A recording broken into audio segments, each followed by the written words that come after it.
ప్రజలు మతాన్ని కాకుండా, ఇంకా వేరే ప్రాంతాన్ని కాకుండా ప్రజలు అభివృద్ధిని కోరుకుంటారనే దానికి శాంతియుతమైన ఒక స్నేహపూర్వకమైన వాతావరణాన్ని కోరుకుంటారు అనే దానికి బంగ్లాదేశ్‌లో జరిగిన ఎలక్షన్‌లు రుజువుగా మనం చెప్పాలి. బంగ్లాదేశ్‌లో గత అనేక నెలలుగా చాలా సంక్లిష్టమైన పరిస్థితులు, ఆందోళనకరమైన పరిస్థితులు ఉండడం మనం గమనిస్తున్నాం.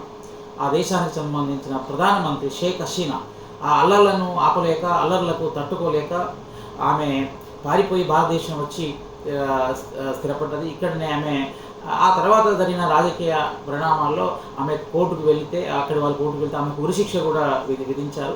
ఆమె భారతదేశంలో ఆశ్రయం పొందింది, ఇక్కడ బతుకుతున్నది. ఆమె అవామీ లీగ్ పార్టీకి సంబంధించిన రాజకీయ పార్టీ అధ్యక్షురాలు. చాలా సంవత్సరాలుగా ఆమె ప్రధానమంత్రిగా ఉన్నది. అయితే ఒకప్పుడు ప్రధానమంత్రిగా ఉన్న ఖలీదా జియా నేతృత్వంలోని బిఎన్ఏ అంటే బంగ్లాదేశ్ నేషనలిస్ట్ పార్టీ అనేటువంటిది వాళ్ళ అధికారంలోకి రానున్నది. బంగ్లాదేశ్ నేషనలిస్ట్ పార్టీకి ఇప్పుడు నాయకత్వం వహిస్తున్నటువంటి ఆమె కొడుకు తారిక్ రెహమాన్ రేపు అధ్యక్షుడు, ప్రధానమంత్రి ఆయన కాబోతున్నాడు. ఆయన ఎందుకంటే దాదాపు ఆయన రెహమాన్ అంటే ఆయన ఎప్పుడో 17 సంవత్సరాల క్రితం అల్లర్ల కారణంగా, అవినీతి ఆరోపణల కారణంగా, రకరకాల కారణాలు ఎత్తి ఆయన బంగ్లాదేశ్ను వదిలిపెట్టి అమెరికాలో ఉంటూ రాజకీయాలు చేస్తూ వస్తున్నాడు ఆయన. కానీ ఈ సందర్భంగా ఈ అల్లర్ల నేపథ్యంలో ఆయన బంగ్లాదేశ్లోకి వచ్చి ఈ రాజకీయ పార్టీ కేవలం వచ్చినటువంటి 50 రోజుల్లోనే ఆయన బంగ్లాదేశ్ నేషనల్ పార్టీని అధికారంలోకి తీసుకొచ్చింది. రకరకాల కారణాలు దీనికి దోహదం చేసి ఉండవచ్చు. కానీ ఇక్కడ మనం ప్రధానంగా మాట్లాడుకోవాల్సింది ఏంటంటే, అక్కడ మత రాజకీయాలు కాకుండా ప్రజల అభివృద్ధి ఎజెండాగా ఆయన అభివృద్ధి ఎజెండాగా జరిగితే ప్రజలు దానికి అనుకూలంగా తీర్పిస్తారని నిదర్శనంగా మనం చెప్పుకోవాలి. ఎందుకంటే బంగ్లాదేశ్ నేషనలిస్ట్ పార్టీ అక్కడ ఆయన మాట్లాడుతూ అన్న మాటలు, ఈ తారిక్ రెహమాన్ ప్రధానమంత్రిగా ఉన్న వ్యక్తి మాట్లాడుతున్న మాటలు ఏంటంటే, అటు నేను ఢిల్లీకి ఇటు రావల్పిండికి రెండింటికి నేను సమానంగా దూరంలో ఉంటాను అన్నాడు ఆయన.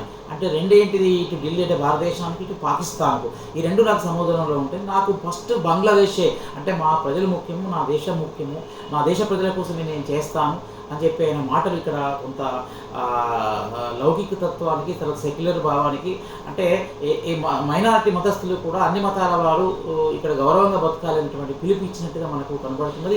ఇది మనం అందరం కూడా స్వాగతించాల్సినటువంటి పరిణామము.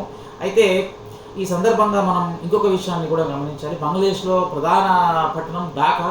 ఈ ఢాకాలో హిందూ నాయకుడైన గహేశ్వర్ రాయ్ చంద్ అనేట ఆయన హిందూ పార్లమెంటుకు ఆయన గెలిచాడు. ఆయన ఇది ఆహ్వానించదగిన పరిణామం. అంటే అక్కడ ముస్లింల జమాత ఇస్లామీకి అభ్యర్థిని ఓడించి ఈయన పార్లమెంటుకు గహేశ్వర్ చంద్ర ఆయన నిలబడి గెలిచాడు ఆయన. అంటే అక్కడ ఉన్నటువంటి ముస్లిమ్స్ కానీ, అక్కడ ఉన్నటువంటి మైనార్టీలు కానీ ఈ యొక్క హిందూకు ఓట్లేసి గెలిపించారు. ఇది ఎక్కడున్నా మైనార్టీలు ఎక్కడున్నా కూడా వాళ్ళ యొక్క జనాభా ప్రకారంగా వాళ్ళు గెలుపొందాలి. పార్లమెంట్లో వాళ్ళ వాని యొక్క అవసరం కాబట్టి ఇండియాలో కానీ, పాకిస్తాన్లో కానీ, బంగ్లాదేశ్లో కానీ ఎక్కడ ఉన్నా వాళ్ళ జనాభాకు వాళ్ళకు నాయకత్వం వహించడానికి, పార్లమెంట్లో చెప్పడానికి ప్రతినిధి అవసరం కాబట్టి ఆయా సంఖ్యలో వాళ్ళు గెలవాల్సిన అవసరం ఉంది. ఇది ఒక ఢాకాలో ఈ హిందూ నేత గెలవడం అనేటువంటి ఒక వాంఛనీయమైన పరిణామం. ఇక నుంచి అయినా కూడా బంగ్లాదేశ్లో ఈ మత కల్లోలాలు, అంటే హిందువుల మీద జరిగే దాడులు ఆగిపోవాలని, అట్లాగే ఏ దేశంలో కూడా మత కారణంగా జరిగేటువంటి దాడులు ఆగిపోవడం అనేటువంటిది ప్రపంచంలో శాంతియుతంగా నడవడానికి అభివృద్ధి ఎజెండాగా రాజకీయాలు నడవాలి. అలాంటి ఎజెండా ప్రపంచం అంతటా, ముఖ్యంగా మన దక్షిణ ఆసియాలో అంతా కూడా అభివృద్ధి ఎజెండాగా సెక్యులర్ భావజాలంతో ఈ దేశం అంతా కూడా ఇవన్నీ కూడా నిండిపోవాలని, అలాంటి వాతావరణం ఏర్పడాలని మనం కోరుకుందాం.